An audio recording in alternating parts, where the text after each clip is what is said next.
मैं इस पोस्टर के साथ में आज की जो मीटिंग है उसको, यानी कि आज का जो मेरा वीडियो है उसको मैं समाप्त करूंगा इसी पोस्टर के साथ, ठीक है ना।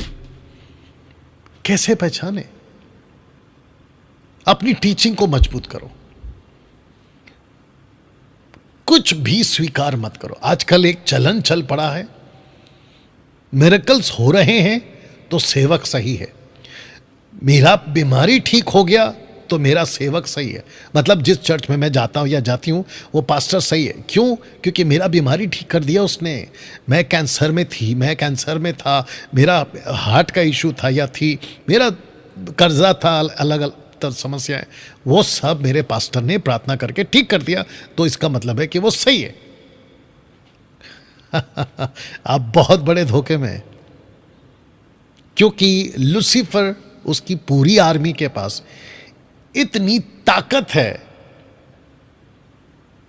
आपको याद है मैं बस कनेक्शन दे रहा हूं, आपको याद है वो चाहे मती का 8वां अध्याय की किताब हो, लूका का 8वां अध्याय हो, 3-4 जगहों पे, माफ करना 3 जगहों पे ये घटना का जिक्र तो उन दिनों के लेखकों ने रिकॉर्ड किया है। एक आदमी,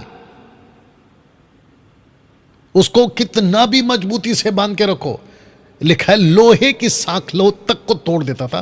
तोड़ने की ताकत कहां से आ गई? ये ताकत देता कौन था उसको? जैसे सैमसन मोटी मोटी रस्सियां तोड़ देता था, लोहे की सांखलियां तोड़ देता, ये कैसे तोड़ पा रहे दुष्ट आत्माएं?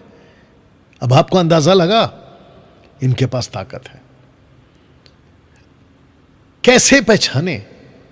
डैनियल भाई, मेरे पास्टर तो इतने फेमस हैं कि उनके पास में लाखों की भीड़ आती है। उनकी जब सभा लगती है, चमत्कार इतने बड़े पैमाने पर होते हैं कि उनकी वीडियोस इतनी बनती है कि हम उसको देखकर वहां चले गए और हमारी समस्या भी ठीक हो गई।